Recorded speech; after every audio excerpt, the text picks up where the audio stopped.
जटाटवी गलज जल प्रवाह पावे स्थले गलीव लंबे लंबितां भुजंग तुंड मालिकां डमक डमक डमक डमन निदाडवंडम रवम चकार चंड तांडवप्तानोतु न शिव शिवम शिवम शिवम।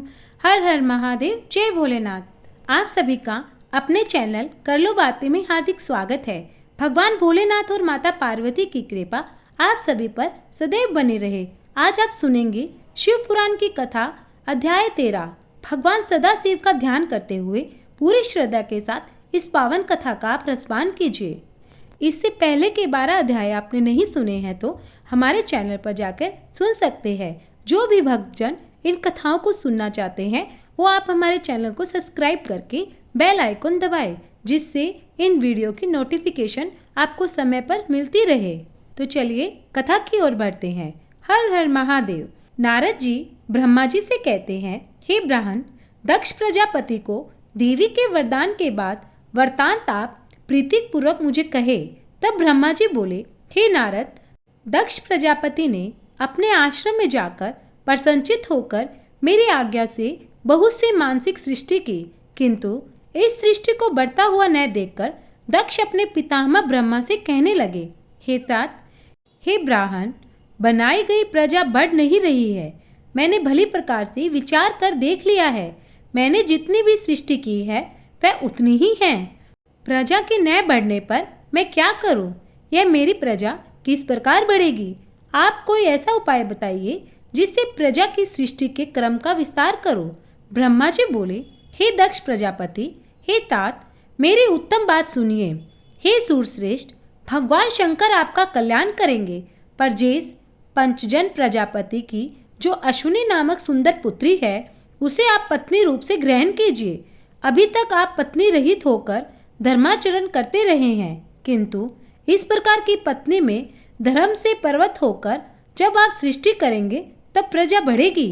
ब्रह्मा जी बोले, हे नारद, तब दक्ष प्रजापति ने धर्म से प्रजा सृष्टि के लिए मेरी आज्ञा से पंचजन की कन्या अश्विनी के साथ विवाह किया। प्रजापति दक्ष ने अपनी पत्नी अश्विनी के गर्भ से हैशर्या नामक 10,000 पुत्रों को उत्पन्न किया। वे समाज में सदाचार का पालन करने वाले, पिता की भक्ति में तत्पर रहने वाले और सदा वेग मार्ग का अनुसरण करने वाले थे। तत्पश्चात वे सभी दक्ष पुत्र अपने पिता की आज्ञा पाकर सृष्टि के उद्देश्य से तपस्या हेतु पश्चिम दिशा की ओर चल पड़े। वहां नारायण सर नामक तीर्थ है, जहाँ दिव्य सिंधु नदी तथा समुद्र का संगम हुआ है। उस तीर्थ के स्पर्श मात्र से उनकी बुद्धि अत्यंत निर्मल हो गई है और पाप नष्ट होते ही वे सभी परमहंस धर्म में स्थित हो गए।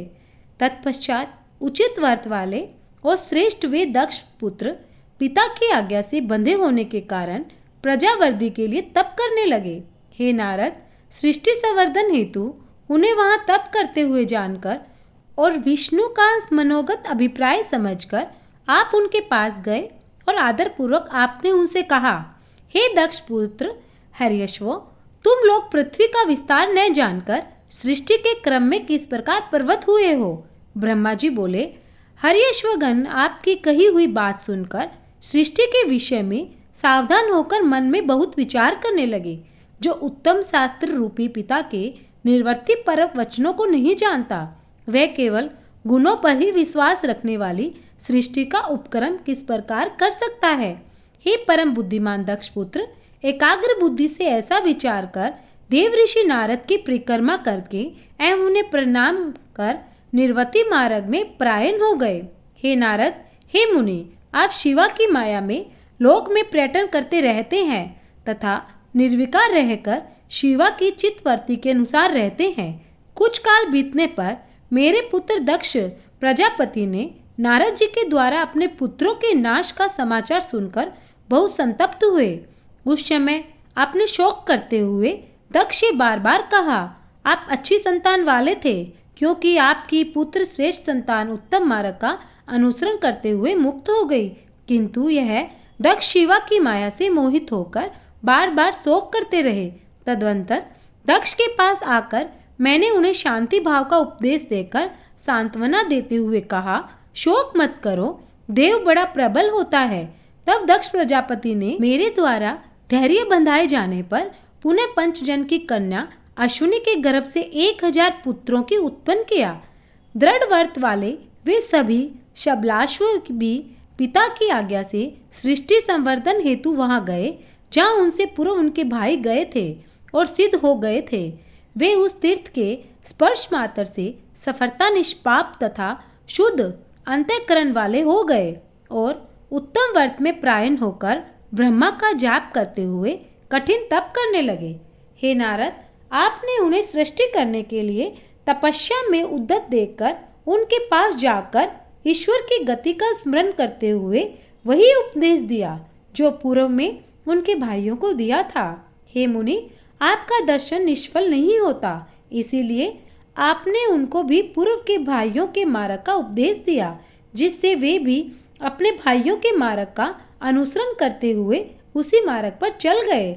इस समय दक्ष प्रजापति को अनेक उत्पात दिखाई पड़ने लगे।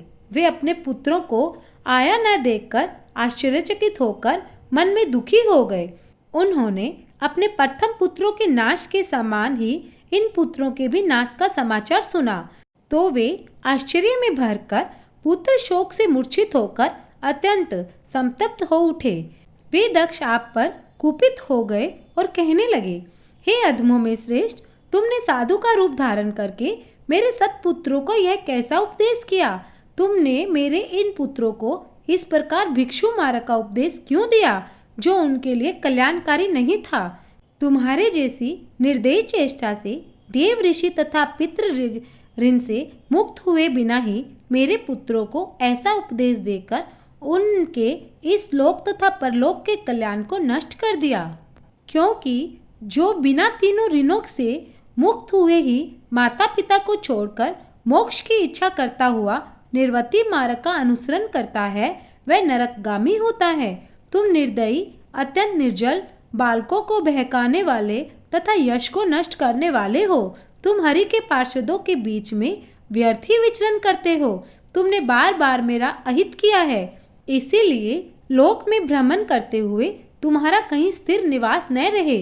इस प्रकार शिवा जी की माया से मोहित हुए दक्ष ने ईश्वर की इच्छा को नहीं समझा और सज्जनों के मान्य आपको शोक संतप्त होकर श्राप दे दिया। और हे मुनि, निर्मल बुद्धि वाले, आपने भी दक्ष प्रजापति के इस श्राप को ग्रहण कर लिया।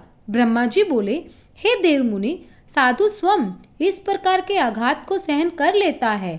हे देव मुनि, इस समय मैं लोक पितामह ब्रह्मा की इस चरित्र को जानकर प्रीतिपूर्वक शीघ्रता से वहां पहुंचा। मैंने पूर्व की भांति दक्ष प्रजापति को धैर्य धारण कराया, जिससे वे प्रसन्न होकर आपसे पूर्ववत स्नेह करने लगे।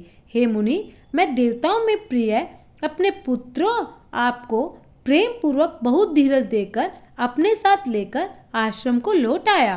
तदंतर दक्ष प्रजापति ने मेरी आज्ञा से अपने स्त्री में 60 सौभाग्यवती कन्याओं को उत्पन्न किया।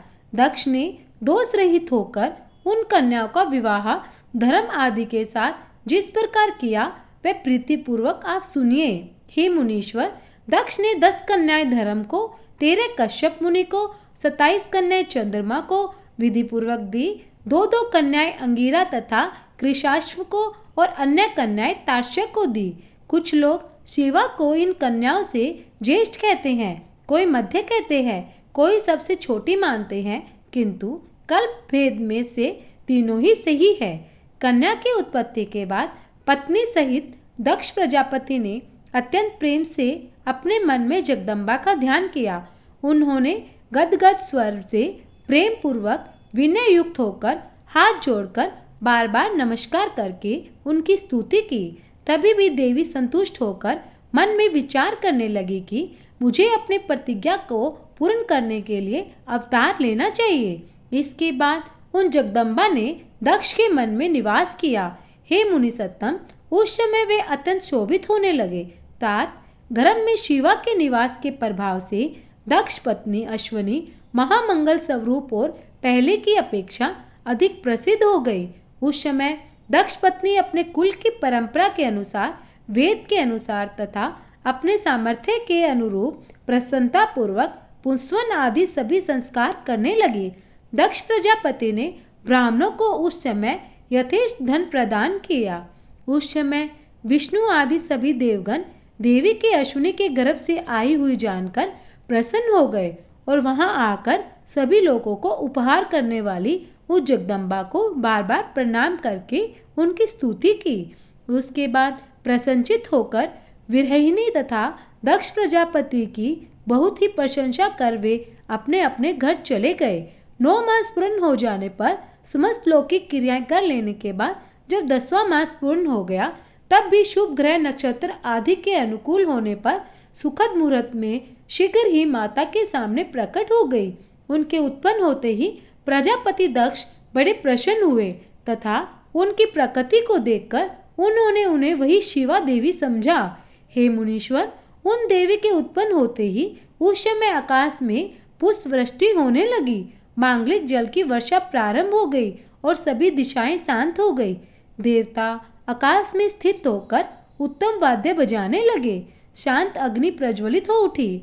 इस प्रकार सभी दिशाओं में मंगल ही मंगल हो गया। विरहिणी में उत्पन्न हुई उस जगदम्बा को देखकर दक्ष भक्ति पूर्वक हाथ जोड़कर उन्हें नमस्कार करके स्तुति करने लगे।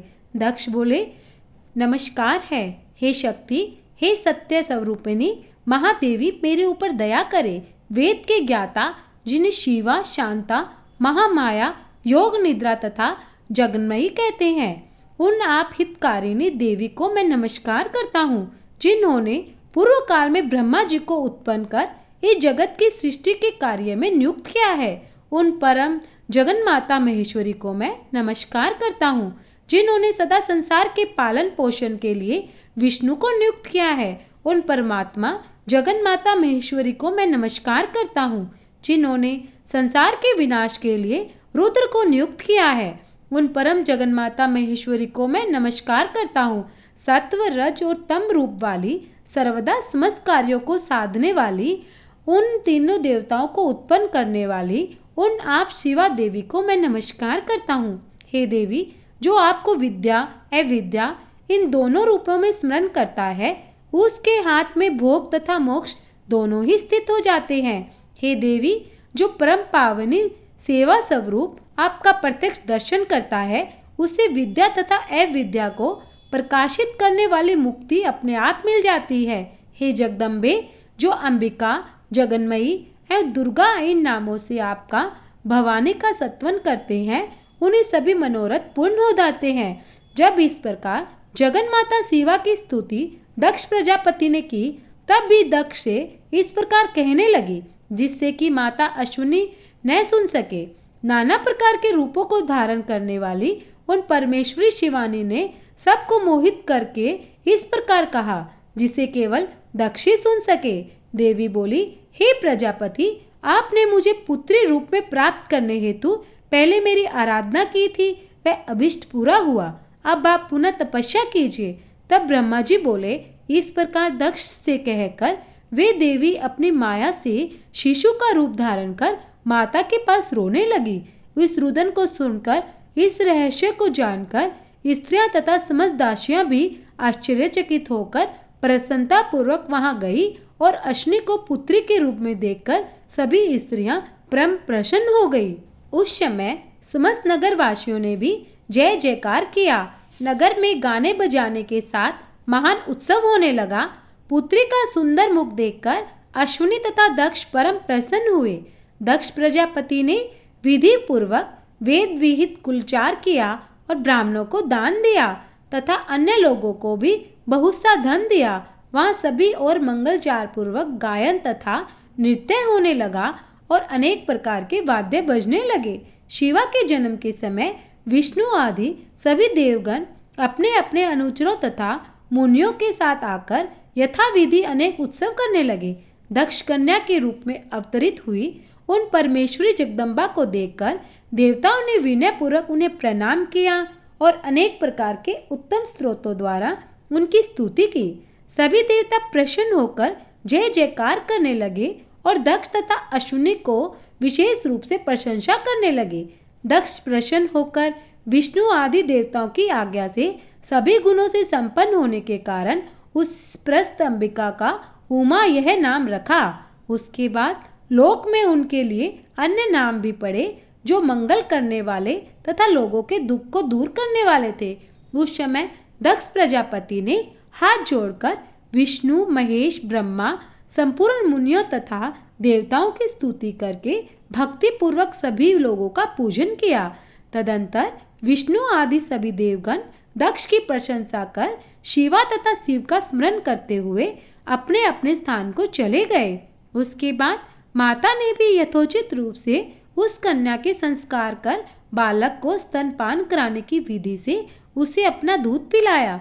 महात्मा प्रजापति दक्ष तथा अश्विनी ने बड़ी सावधानी के साथ उस कन्या का लालन पालन किया, जिससे वह शुक्ल पक्ष के चंद्रमा की कला के समान प्रतिदिन बढ़ने लगी। हे धीरश्रेष्ठ, उस कन्या में बालिका अवस्था में ही सभी सद्गुण प्रविष्ट हो गए। जैसे चंद्रमा में सभी मनोहर कलाएं अपने आप आ जाती है, जब वह सखियों के बीच जाकर अपने भाव में मगन होती, तब प्रतिदिन शंकर जी की प्रतिमा को बार बार निर्माण करती थी।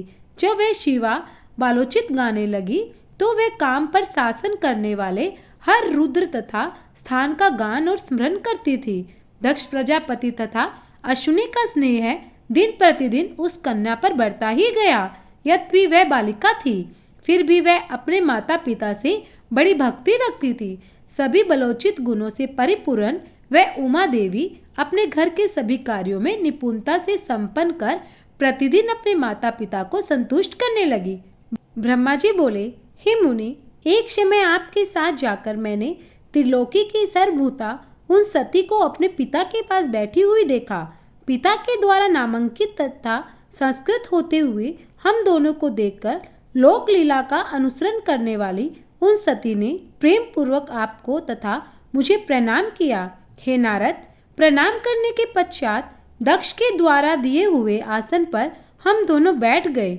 इसके बाद विनम्र सती को देखकर मैंने कहा, हे सती, जो तुम्हें चाहता है तथा जिसे तुम चाहती हो, उन सर्वज्ञ जगदीश्वर को तुम पति रूप में प्राप्त करो, जिसने तुम्हारे अतिरिक्त दूसरी स्त्री का परिग्रहण नहीं किया है, जो वर्तमान में भी नहीं करते और ना ही करेंगे। हे शुभे, जिनकी समता करने वाला कोई और नहीं है, वे ही इस समय तुम्हारे पति हो। हे नारद, ऐसा कहकर कुछ दिन दक्ष के घर निवास पर हम दोनों उनसे विदा लेकर अपने अपने स्थान पर चले गए। मेरी बात सुनकर दक्ष परम प्रसन्न होकर चिंता रहित हो गए और अपनी कन्या को परमेश्वरी जानकर उनका बड़ा सत्कार करने लगे। अपनी इच्छा से मनुष्य शरीर धारण करने वाली भक्त वत्सला देवी ने मनोहर क्रीड़ोचित विहार करके अपनी कुमारी अवस्था समाप्त की। अपनी तपस्या के प्रभाव से सर्वांग मनोहर वह सती धीरे धीरे बाल्यावस्था समाप्त कर युवावस्था को प्राप्त हुई। हे लोकेश, दक्ष प्रजापति उस कन्या को युवावस्था को प्राप्त हुई देखकर विचार करने लगे कि इस पुत्री को शिव के लिए किस प्रकार प्रदान करे। इधर सती भी प्रतिदिन शिव को प्राप्त करने की इच्छा करने लगी। पिता के मनोभाव को जानकर वे माता के पास गई। विशाल बुद्धि वाली उन सती परमेश्वरी ने शंकर को प्राप्त करने की इच्छा से तप करने के लिए अपनी माता अश्विनी से आज्ञा मांगी। तब दृढ़ व्रत वाली सती माता की आज्ञा से महेश्वर को पति रूप में प्राप्त करने के लिए घर में ही तपस्या करने लगी। उन्होंने अश्विनी की प्रतिपदा शिष्टि तथा एकादशी में गुड़ व्रत तथा सेवन से भक्ति पूर्वक हरि का पूजन किया। इस प्रकार उस मास को बिता दिया। कार्तिक मास की चतुर्दशी को खीर तथा अपूप से शिवजी की आराधना कर वे उनका स्मरण करने लगी। मार्गशीर्ष की कृष्ण पक्ष की अष्टमी को तिल एवं चावल सहित खिलों से शिवजी का पूजन कर दिन बिताने लगी।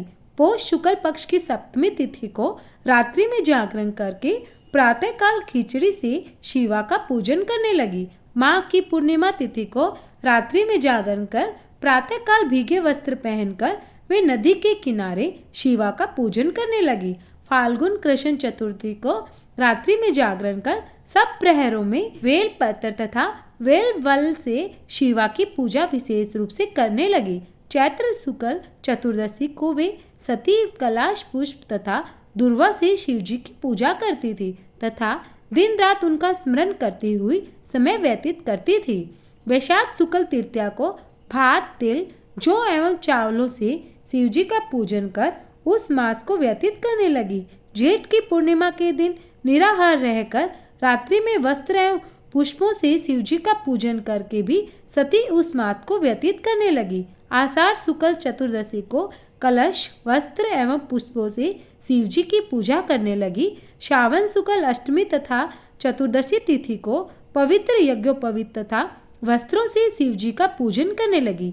भाद्रपद कृष्ण चतुर्दशी को अनेक प्रकार के पुष्पों तथा फलों से शिव जी का पूजन करके वे चतुर्दशी तिथि में केवल जल का आहार करते थे। इस प्रकार वे परिमित आहार करके जाप करती हुई उन कालों से उत्पन्न होने वाले नाना प्रकार के फल पुष्प एवं ऋषियों द्वारा प्रत्येक महीने शिव व्रत करती थी।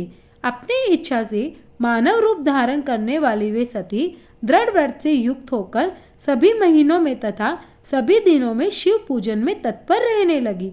इस प्रकार नंद व्रत को पूर्ण रूप से समाप्त करके भगवान शिव में अनन्य भाव रखने वाली सती एकाग्रचित होकर बड़े प्रेम से भगवान शिव का ध्यान करने लगी और उनके ध्यान में ही निश्चल भाव में स्थित हो गई। हे मुनि, इसी समय सब देवता और ऋषि भगवान विष्णु को भी मुझको आगे करके सती की तपस्या देखने के लिए गए। वहां आकर देवताओं ने देखा कि सती श्रीमती दूसरी सिद्धि के समान जान पड़ती है। वे उस समय भगवान शिव के ध्यान में निमग्न थी तथा सिद्धावस्था में पहुंच गई थी। विष्णु आदि समस्त देवताओं तथा मुनियों ने प्रसन्नचित होकर दोनों हाथ जोड़कर तथा सर झुकाकर प्रेम पूर्वक सती को नमस्कार किया। इसके बाद अति प्रसन्न शिवा विष्णु आदि सब देवता और मुनिगण आश्चर्यचकित होकर सती देवी की तपस्या को पूरी प्रशंसा करने लगे। तदंतर वे सभी देवता और ऋषिगण सती देवी को पूर्ण प्रणाम कर भगवान शिव जी की परम प्रिय श्रेष्ठ कैलाश पर्वत पर शीघ्र ही चले गए। लक्ष्मी सहित भगवान विष्णु और सावित्री सहित मैं भी प्रसन्नतापूर्वक भगवान शिव के समीप गया। वहां पहुंचकर आश्चर्यचकित होकर सभी लोगों ने प्रभु का दर्शन कर उन्हें प्रणाम किया। दोनों हाथ जोड़कर अनेक प्रकार के स्तोत्रों से उनकी स्तुति करने लगे। देवता बोले, परम पुरुष महेश महेश्वर और महान आत्मा वाले सभी प्राणियों की आदि चेतन स्वरूप पर ब्रह्मा स्वरूप निर्विकार तथा प्रकृति और पुरुष से परे उन आप भगवानों को मैं नमस्कार करता हूँ जिससे यह चराचर जगत उत्पन्न हुआ है, जो प्रपंच रूप से स्वयं सृष्टि स्वरूप है और जिनकी सत्ता से समस्त संसार भाषित हो रहा है, जिनके द्वारा यह जगत उत्पन्न हुआ है, जिनके अधीन यह समस्त जगत है, जिनका यह सब कुछ है, वो इस जगत के बाहर और भीतर व्याप्त है, जो निर्विकार और महाप्रभु है, जो अपनी आत्मा में ही समस्त विषयों को देखते हैं। उन स्वयंभू परमेश्वर को हम लोग नमस्कार करते हैं, जिनकी सृष्टि कहीं नहीं रुकती, जो परस्पर सभी प्राणियों के साक्षी सर्वात्मा अनेक रूपों को धारण करने वाली आत्मा स्वरूप पर ब्रह्मा तथा तप करने वाले हैं। हम लोग उनकी शरण में आए हैं। देवता ऋषि और सिद्ध भी जिनको पार को नहीं जानते, वो फिर अन्य प्राणी उनको किस प्रकार जान सकते हैं, किस प्रकार प्राप्त कर सकते हैं, जिनको देखने के लिए मुमुक्षु जन ब्रह्मचार्य आदि व्रत का आचरण करते हैं। वे आप हमारी उत्तम गति है। हे प्रभु, दुख देने वाले जन्म आदि कोई भी विकार आप में नहीं होते, फिर भी आप अपनी माया से कृपा पूर्वक उन्हें ग्रहण करते हैं। आश्चर्य में कर्म करने वाले उन आप परमात्मा को नमस्कार है। वाणी से सर्वथा परे आप पर ब्रह्मा परमात्मा को नमस्कार है। बिना रूप के होते हुए भी बहुत रूपों वाले अनंत शक्ति से संवित त्रिलोकपति सर्व साक्षी तथा सर्वव्यापी आपको नमस्कार है। स्वयं प्रकाशमान निर्मल मुक्त तथा संपत्ति स्वरूप ज्ञान आत्मा तथा व्यापक आप ईश्वर को नमस्कार है। परम पुरुष, परम तथा सब कुछ देने वाले आप प्रभु को नमस्कार है। स्वरूप सभी प्रसन्नता के हेतु, सबके पति, महान तथा मूल प्रकृति को नमस्कार है। पुरुष, परेश तथा सब कुछ प्रदान करने वाले आप परमात्मा को नमस्कार है। एक करण वाले, त्रिनेत्र, पंचमुख वाले तथा सर्वदा ज्योति स्वरूप आपको नमस्कार है। सभी इंद्रियों और गुणों को देखने वाले आप परमात्मा को नमस्कार है। तीनों लोकों के कारण, मुक्ति स्वरूप, मोक्ष प्रदान करने वाले, शीघ्र ही शरणागत को तारने वाले, अगम्य वेद तथा आगाम शास्त्र के समुद्र, परमेष्टि तथा भक्तों के अनुरूप आप प्रभु को नमस्कार है। हे महेश्वर, आप गुण रूपी अग्नि से अचिन्ह चित स्वरूप अग्नि रूप मुद्रा के द्वारा प्राप्त होने वाले, ज्ञानियों के हृदय में सदा निवास करने वाले, संसारी जीवन के बंधन को काटने वाले, उत्तम भक्तों को मुक्ति दान करने वाले, सब प्रकार स्वरूप, नित्य, अव्यय, निरंतर, ज्ञान स्वरूप, प्रत्यक्ष, दृष्टा, अविकारी तथा परम ऐश्वर्य धारण करने वाले हैं। आप प्रभु को नमस्कार है। लोक, धर्म, अर्थ तथा मोक्ष के लिए जिनका भजन करते हैं, जिनसे अपनी सद्गति चाहते हैं, ऐसे ही प्रभु आप हम सभी के लिए दयारित कैसे हो गए। हम पर प्रसन्न होइए, आपको नमस्कार है।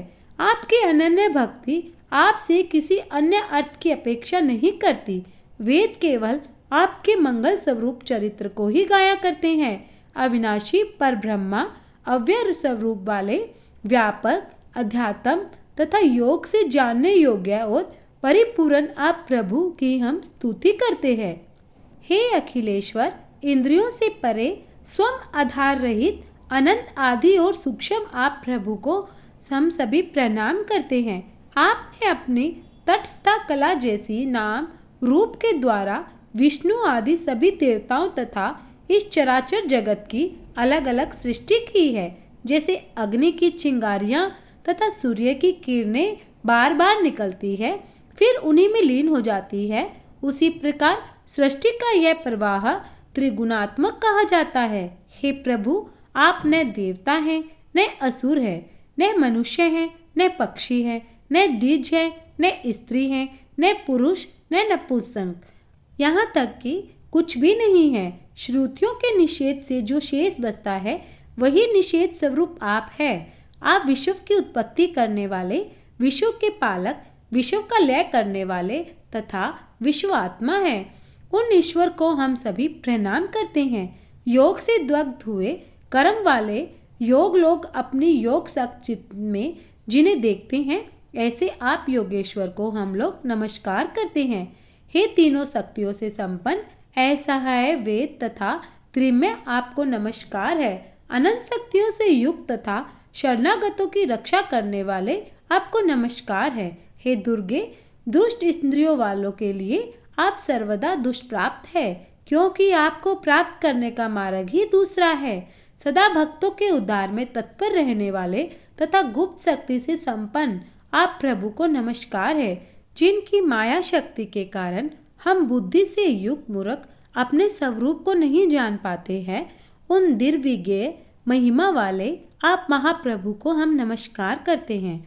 ब्रह्मा जी बोले, हे नारद, इस प्रकार महादेव जी की स्तुति करके मस्तक झुकाए हुए विष्णु आदि सभी देवता उत्तम भक्ति से युक्त होकर प्रभु शिव जी के आगे चुपचाप खड़े हो गए। ओम नमः शिवाय। आज की कथा यहीं पर समाप्त होती है। अगले अध्याय में आप ब्रह्मा और विष्णु द्वारा की गई प्रार्थना का प्रसंग सुनेंगे। आप सभी पर महादेव और माता पार्वती की कृपा सदैव बनी रहे। अगर आपको यह अध्याय अच्छा लगा हो तो इसे लाइक करना, शेयर करना और कमेंट में ओम नमः शिवाय, हर हर महादेव अवश्य लिखना। मिलते हैं अगली वीडियो के साथ। तब तक के लिए जय भोलेनाथ।